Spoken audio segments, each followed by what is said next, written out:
So, und damit herzlich willkommen bei Maximal Minimal. Mein Name ist Max und heute gibt es mal wieder einen Statusbericht. Heute auch in der etwas größeren Ausführung, weil ihr wisst ja, wir haben das letzte Mal uns beim Statusbericht mit dem Thema Graffiti auseinandergesetzt auf dem Altbauteil. Und ja, auf dem Neubauteil hat sich bis dato jetzt nicht so viel getan. Wir haben da aufgehört, wo wir das letzte Mal oder der vorletzte Statusbericht aufgehört hatte, eben mit diesen ganzen Klappen. Und jetzt würde ich gerne einfach da ein bisschen weitermachen und auch einen größeren Fortschritt mit euch erzielen. Euch da einfach immer nebenbei an die Hand nehmen, einfach ein bisschen euch genau zeigen, wie ich da weitermache. Manche Sachen im Schnelldurchlauf, auch manche Sachen, die ich dann auch, wo ich ein bisschen näher drauf eingehe. Aber Ziel ist es ja mit dem, sagen wir mal, mit dem Terraform-System und auch mit den Mauern eigentlich so gut wie es geht oder eigentlich dieses Jahr abzuschließen. Eigentlich sogar auch noch, dass man alles verpackt eben mit dem flexiblen Papier, um dann eben im nächsten Jahr dann mit, sagen wir mal, Gebirge ausmodellieren, also Steine etc., Felsen und Gras etc., dass man da dann weitermachen kann. Ich würde den Statusbericht einmal kurz noch sozusagen in zwei Teile verlagern. Einmal, ich habe eben ein paar Sachen gekauft, eben für den Neubauteil, wo ich euch natürlich zeige. Das sind jetzt aber keine gebrauchte Sachen, das sind einfach ein paar Bauutensilien. Und dann einfach wirklich drauf los, wie ich da weiterbaue.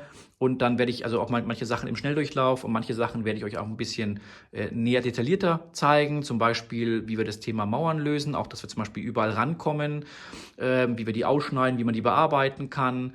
Und dann wird sicherlich das eine oder andere wird dann noch so auftauchen und kommen. Und da bin ich auf jeden Fall sehr gespannt drauf und wünsche euch da ganz viel Spaß dabei. Und wir fangen an mit den Neuigkeiten, die ich gekauft habe. Das geht auch sehr, sehr schnell. Also ich habe hier zum Beispiel so Mauerwerk gekauft. Nämlich hier von Noch, nämlich dann die Mauern. Die gibt es sogar in extra lang. Das passt nämlich perfekt, dass man keine Trennkanten dann sieht. Da habe ich dann 2 Stück gekauft. Also ist denn die Nummer 58065. Die Natursteinmauern. Dann das Ganze noch in der 58055, die Steinmauern. Da habe ich dann 3 Stück gekauft, auch in der extra großen oder extra langen Variante. Dann noch ein Natursteintunnel hinten für die Bergstrecke. Treppen, weil ich habe nämlich noch ein bisschen was vor, gerade jetzt hier vorne in dem Bereich. Da würde ich gerne noch ein bisschen eine Empore für die Häuser nämlich dann hinmachen. Und da brauchen wir auf jeden Fall Treppen. Und zum Schluss Hunde und Katzen von Preiser, also die Nummer 14165, die dürfen natürlich auch nicht fehlen. Aber nicht jetzt, die machen wir mal anders dran, kann man auch auf dem Altbauteil machen, aber fand ich einfach irgendwie, muss man ehrlich sagen, putzig, kann man nie genug davon haben und so viele sind ja bisher noch nicht auf der Platte. Und jetzt würde ich sagen, legen wir los. So, und ich würde sagen, wir legen mit dem Bau los. Wo sind wir das letzte Mal stehen geblieben? Das war nämlich vor allen Dingen hier. Ich habe ja diesen Fehler gehabt, dass ich die Oberleitungsmasten nicht richtig bedacht hatte, deswegen hier leider zu viel weggeschnitten habe. Deswegen werde ich hier nochmal jetzt überall was dran kleben. Nochmal ein bisschen Erweiterung. Habe hier auch unten überall so Holzelemente, die ich dann mal zurechtschneiden werde, etc. Und dann geht es vor allen Dingen an die Mauern beziehungsweise an die Empore würde ich sogar hier sagen, weil ich die Gebäude ein bisschen höher haben möchte. Ich könnte mir vorstellen, dass das ganz cool aussehen würde. Und ja, ich würde sagen, wir starten einfach mal. So, und ihr seht, wir haben jetzt alles hier mit einer Erweiterung an der Seite versehen. Ist nicht so schön, dass es so gekommen ist, aber was will man mehr? Gibt immer Mittel und Wege. Und jetzt möchte ich euch vorstellen, da kommt nämlich dann die Mauer hin. Und da unten seht ihr, da ist natürlich ein ganz guter Schlitz. Und jetzt kann ich natürlich einfach sagen, ich schneide noch eine zweite Mauer dazu. Und dann ist es natürlich einmal eins, alles sehr, sehr einfach. Aber ich würde da jetzt noch eine Empore machen, dass die Häuser ein bisschen höher stehen. Ich glaube, das bringt einfach ein bisschen Dynamik rein. Und ich würde sagen, das machen wir jetzt. So, und ich habe mir jetzt aus so ein paar Resten noch von so, sagen wir mal, Erhöhungsklötzchen, wie ich es auch im Bahnbereich benutzt habe, beziehungsweise auch hier fürs K-System, für die Empore. Die habe ich einfach noch ein bisschen zerstückelt. Muss auch nicht schön sein, also da kommt kein Gewicht drauf, eben weil da natürlich dann Häuser nachher drauf ruhen. Und ich habe mir hier nochmal so ein Brett für die Erhöhung zusammen geschnitten und ich würde sagen, wir kleben jetzt mal die Klötzchen einfach mal unten dran. Und dazu, ich glaube, ich mache das als erstes, weil hier, so kommt es hin. Ich drehe das einmal um und dann können wir nämlich unten die Sachen nämlich dann dran kleben. Und ich glaube, ich mache das auch am besten nicht ganz an den Rand, baue ich die Klötzchen hin, sondern ein bisschen rein. Das heißt, falls man doch noch mal irgendwas oder abschneiden muss vielmehr, dann habe ich einfach noch ein bisschen Platz.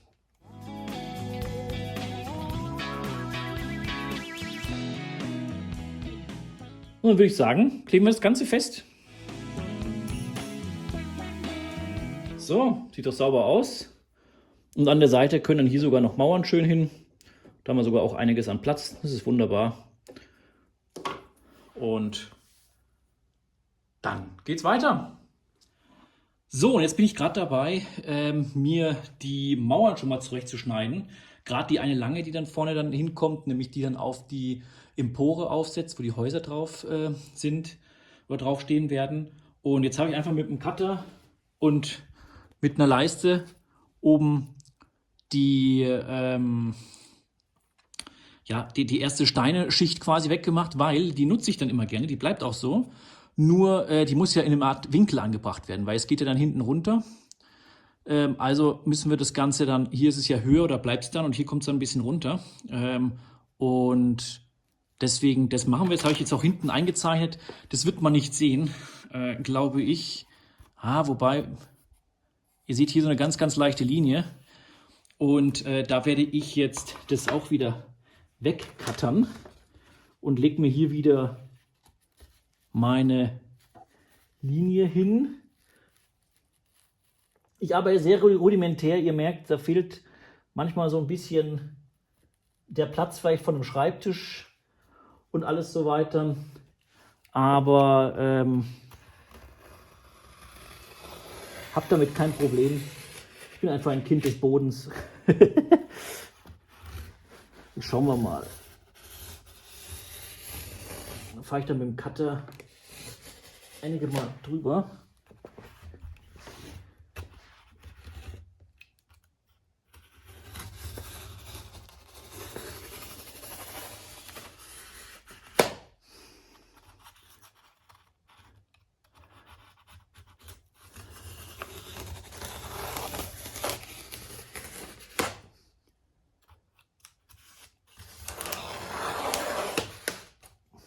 Ja, sogar schon weggegangen.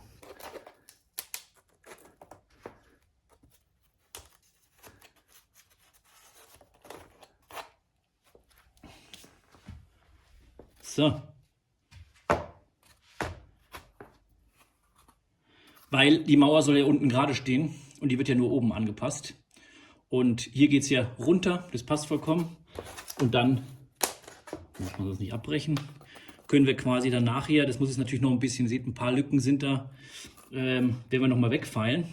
Aber so ist dann der Gedanke. Und ich glaube, das ist doch eine ganz coole Sache. Jetzt passe ich das erstmal kurz an. Oder schauen wir erstmal auf der Anlage, ob das passt.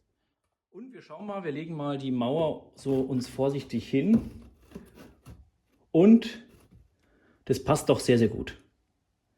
Das passt doch sehr, sehr gut. Ich kann jetzt das Ganze noch, weil wir haben ja oben diese Empore, ich kann das Ganze noch ein bisschen nach da verschieben. Da bin ich noch ein bisschen am Überlegen. Aber so um den Dreh rum, das macht auch überhaupt nichts. Da kommt ja noch ein bisschen Kies hin und alles. Deswegen können wir diese Empore, weil die so ein bisschen höher ist, kurz gesagt dann noch auffüllen. Deswegen das ist alles wunderbar. Aber das sieht doch fein säuberlich aus. Ja, ich würde sagen, dann würde ich noch mal eben kurz mit der Feile das ein bisschen glatt machen. So, und jetzt nehme ich einfach eine normale Feile und schaue mal, dass ich hier nur so ein bisschen das so gerade schleife. Das sieht doch in Ordnung aus, oder? Wie gesagt, die geht natürlich jetzt hinten, weil die ist, wie gesagt, ein bisschen, die biegt sich. Aber jetzt so, da scheint jetzt auch nichts mehr durch. Können wir so nehmen. So, und jetzt haben wir hier unsere Mauer. Wie gesagt, die kommt dann irgendwo ein bisschen wahrscheinlich dann in die Richtung dann so hin, oben mit diesem Zusatz. Aber wir müssen es ja irgendwie hinmachen. Wir müssen ja irgendwie gucken, dass wir das hinmachen, aber auch abnehmbar machen, weil hinten, ihr seht, es ist alles K-System. Da ist auch eine Weiche verbaut hier in dem Bereich. Was ist, wenn die kaputt geht, die K-System-Weiche? Ich muss ja irgendwo einigermaßen rankommen. Klar, von unten komme ich ran, aber was ist zum Beispiel hier, auch wenn jetzt ein K-System-Fahrzeug entgleist? Und da habe ich mir jetzt ein Patent überlegt, also Patent beantragt. Nein, Spaß. Es gibt extra Magnetband, die auf der einen Seite so ein Klebchen dran haben, so ein Klebeband. Und die sind sozusagen einmal Nord-, einmal Südpol. Und damit kann ich die sozusagen einfach dann, also so ist zum Beispiel der Gedanke, ich habe es noch nicht ausprobiert, auf der einen Seite eben das hinkleben, also den Nordpol, auf der anderen Seite den Südpol. Und dann kann ich das abnehmbar machen. So ist zumindest jetzt der Plan. Ich würde sagen, wir schauen mal, ob das auch alles so funktioniert.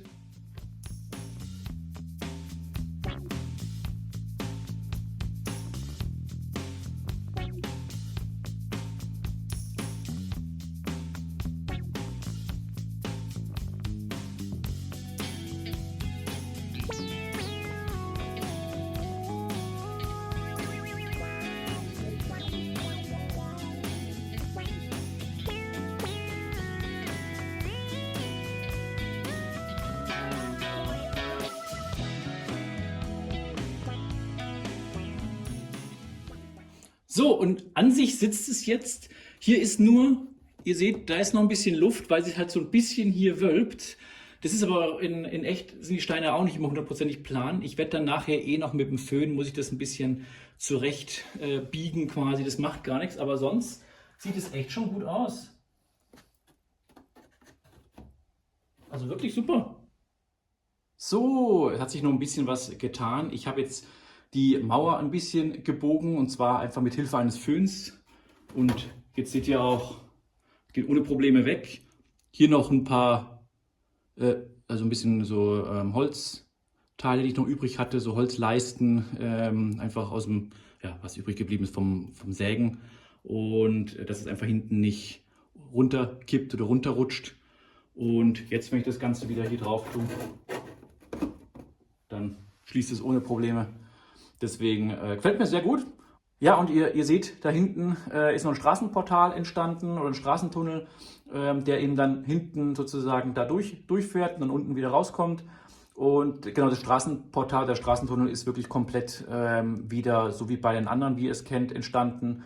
Also wieder modifiziert. Ihr seht nämlich hier auch den Schnitt.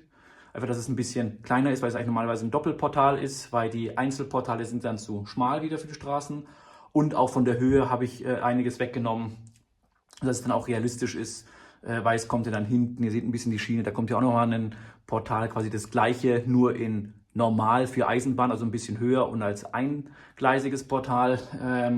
Genau, und deswegen die Lilly, ich habe es ja schon gefragt, das wird sie auf jeden Fall mal testen, dass sie vielleicht dann diesen Schnitt, oder das ist ja bei allen Straßentunnels dann so, dass sie den versucht zu kaschieren, entweder mit Farbe oder vielleicht gibt es dann auch so ein bisschen Modellbauspachtel, dass man das dann nochmal irgendwie besser hinbekommt, wenn man lässt nachher in den Busch drüber wachsen oder irgendwo sowas. Also da muss man mal schauen. Sonst der Tunnel ganz normal, wie ihr es auch kennt, ihr seht dann, also zumindest quasi von außen sieht das Ganze also wieder mit den Tunnelinnenwänden und auch mit Kies innen ausgestaltet. Von dem her, der ist fertig, hat schon getrocknet. Habe ich euch jetzt nicht weiter im Detail gezeigt, weil das seht ihr oder kennt ihr von den anderen Statusberichten. Und jetzt machen wir einfach weiter hinten mit dem ganzen Bereich dann hier, weil da müssen wir jetzt so eine Basis mit dem Terraform-System machen, dass wir nachher auch da eine Mauer biegen können. Also auch wieder so eine in dem Stil, und das wollte ich euch da mal zeigen, weil das gibt es natürlich nicht so viel her oder gab jetzt nicht so viel her, das kurz ein bisschen leicht anzupassen. Aber da hinten so einen Radius habe ich bisher noch nicht gebogen. Ich bin gespannt, ob wir das auch mit dem Föhn dann oder so hinbekommen, ob das so funktioniert. Und ja, freue mich drauf und weiter geht's. So, und jetzt habe ich die Mauer auch schon bearbeitet, die da hinkommt. Ihr seht hier oben wieder das Ganze wie vorhin auch mal abgeschnitten, dann einen Winkel reingesetzt, zusammengeklebt wieder, weil ich will oben nicht sozusagen nochmal extra so Mauerplättchen oder so Abgrenzungssteine dementsprechend dann dazu kaufen. Und jetzt probieren wir das Ganze mal, ob das mit dem Föhn so funktioniert. Ich bin selbst gespannt. Kleinere Winkel sind kein Problem. Jetzt machen wir ein bisschen mehr und schauen wir mal.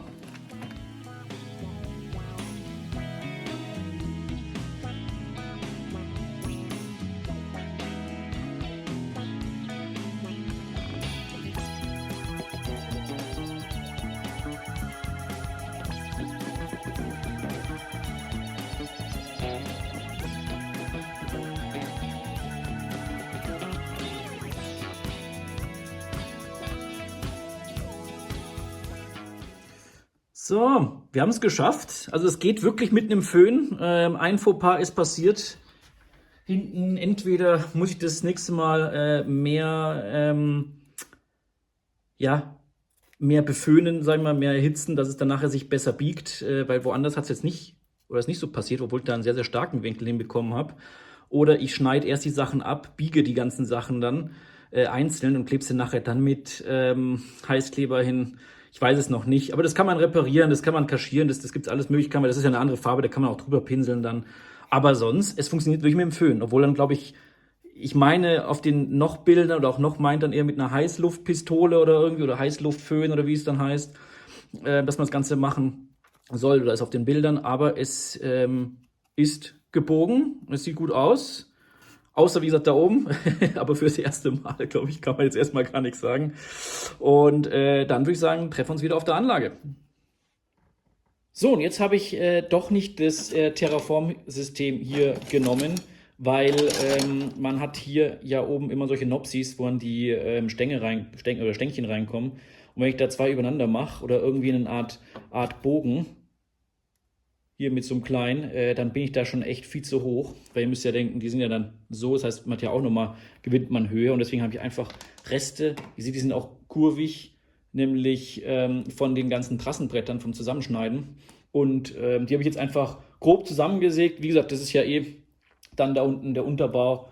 Und jetzt würde ich sagen, kleben wir die Stück für Stück hin.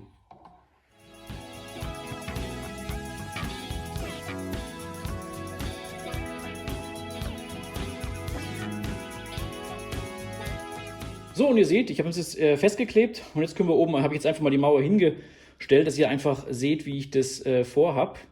Und da wird jetzt quasi hier die Mauer vorgemacht. Ich werde jetzt hier mal noch gucken, wie ich das dann runter mache. Ich glaube, da werde ich dann noch ein bisschen was wegschneiden. Das kann ich aber auch dann an der Anlage selbst machen, weil hier kommt ja so ein bisschen eine Böschung runter. Und hier unten wird natürlich auch nochmal das Ganze gemacht. Aber ich glaube, das passt so jetzt ganz gut. Den Tunnel habe ich auch schon bearbeitet. Ihr seht hier an der Seite was weggeschnitten, weil der hier am Rand hinkommt. Und dann kommt es hier auch auf Kante dementsprechend hin. Und dann kann man das dann eh nachher noch verzieren oder auch ein paar Sachen mit Sträuchern dann überblenden. Aber ich glaube, das sieht doch ganz gut aus. So, und ihr seht, ich habe ein bisschen was vorbereitet. Hier oben nämlich nochmal, hier an der Wand entlang. Dann hier noch einen Teil zusammengebastelt, was dann hier an die Seite kommt. Da muss ich ehrlich sagen, ist es mir gerissen, die eine Platte, also die ist gebrochen, aber das macht überhaupt nichts, weil das sieht sogar gar nicht mal so schlecht aus, weil es ist wirklich immer an den einzelnen Mauernelementen, also an den einzelnen Ziegeln dann gebrochen. Ist zwar blöd, aber ich habe gesagt, komm, auch echte Mauern, die reißen mal in der Hinsicht. Entweder man kaschiert es danach oder man lässt es einfach, das ist nicht das Problem. Dann hier noch den Tunnel vorbereitet und genau, das kennt ihr ja alles so. Ich würde sagen, das kleben wir jetzt alles hin.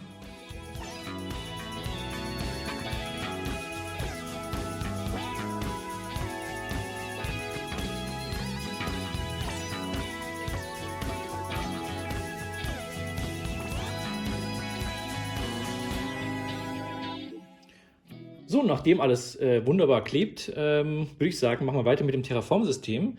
Zumindest ein bisschen, weil hier, das muss natürlich noch ein bisschen eingesäumt werden.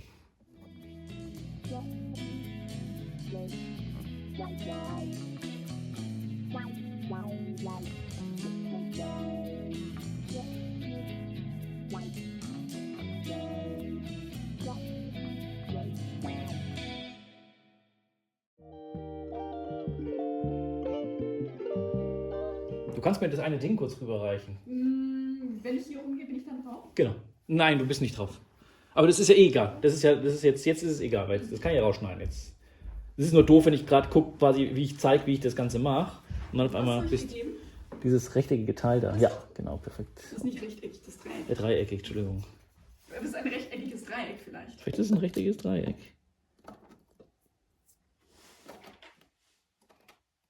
Das würde doch jetzt gar nicht mal so schlecht passen.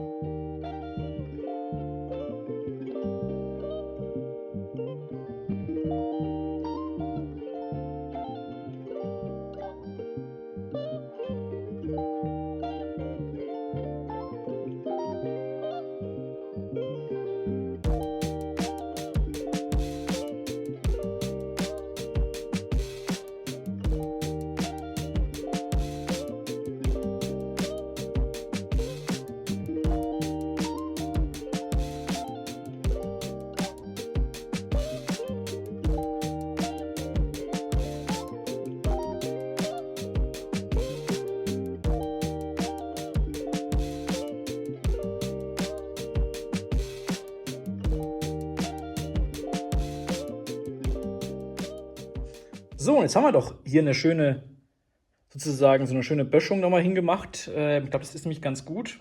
Dann habe ich nämlich auch hier nämlich gespart, das Ganze nochmal bis unten zu machen, die Mauern. Erstmal kosten die natürlich ganz viel Geld. Und das Problem ist einfach, ich glaube dann nochmal, wenn ich hier nochmal Mauer hinmache, der Spalt, der sieht vielleicht nicht so gut aus. Dann man kann alles retuschieren. Fand ich aber jetzt so ein bisschen spannender. Und jetzt hier haben wir doch das ganze Thema mit dem Tunnel. Ist dann hier so mal ein bisschen eingebettet. Gefällt mir auch ganz gut. Und hier oben kommt dann noch, ich habe hier überall Heißkleber, kommt dann nochmal schneide ich nochmal aus so eine Mauer hin. Das heißt, dass die natürlich noch hier anschließt, dass es einmal hier so komplett rundum geht, die Mauer. Und hier muss ich jetzt beim Tunnel, kann ich jetzt erstmal nicht mit dem Terraform-System weitermachen. Also ich würde hier auch nochmal so ein bisschen was hinmachen. Da warte ich aber auf die Tunnelinnenwände. Deswegen, das passt auch. Und würde jetzt aber gerne, ich glaube, da hinten bei der Mauer nochmal ein bisschen anfangen mit dem Terraform-System. Ganz kann ich es nicht machen, weil hier fehlt ja noch eine Mauer, seht ihr. Die kommt aber auch nicht weiter hin. Und das Teil habe ich jetzt nur hingemacht, diese Schienen, oder diese beiden Schienen mit der Bettung, weil einfach wegen dem Wagen, dass ich gucken kann, dass der nicht irgendwo lang schrammt, weil 30 Zentimeter Wagen müssen hier vorbeikommen, sonst klappt es nicht. Und jetzt mache ich hier noch ein bisschen Terraform-System hin. Nicht ganz und nicht fertig, aber einfach, dass man hier so ein bisschen schon erahnen kann, dass der Berg dann ist. Und dann kommt da hinten nicht mehr viel, außer, wie gesagt, nochmal über den Tunnel noch ein bisschen, wenn dann diese Innenwände da sind. Und dann sind wir eigentlich hier hinten fertig. Also mehr gibt es erstmal soweit nicht zu tun. Und dann konzentrieren wir uns dann wieder auf den vorderen Teil.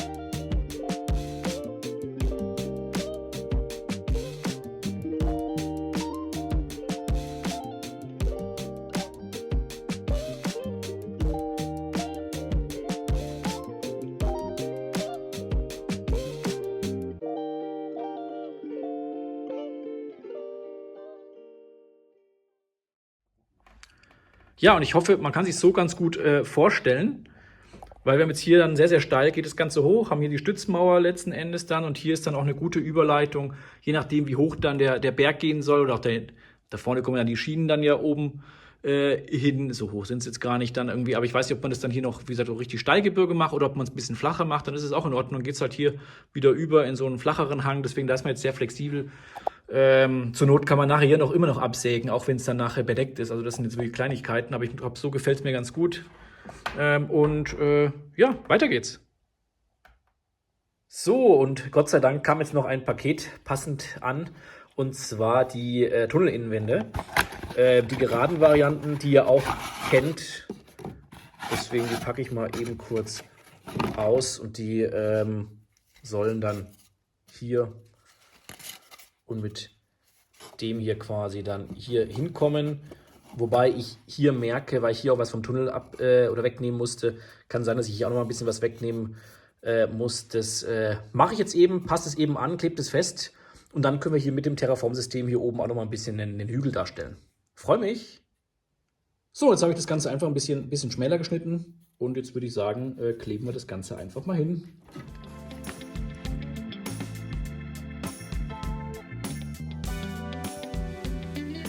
So, und jetzt kommt darauf aufbauend, werden wir noch ein bisschen das Terraform-System nur so ein bisschen andeuten, weil auch wieder hinten, ihr seht, hier geht es ja in den nächsten Raum, deswegen hier kommen auch nochmal solche Tunnelinnenwände, weil ich hier mal 2 hinmache, damit man einfach, also damit es Blickwinkel stabiler ist, sagen wir es mal so. Nur hier ist jetzt ja auch der Prellbock, den kann man hier so leicht sehen, deswegen sonst kommt man später nicht mehr ran. Aber einfach, dass man so ein bisschen anfängt, das ist mir dann wichtig und ja, ich würde sagen, das machen wir noch kurz und ich glaube, dann kann sich das doch alles sehen lassen.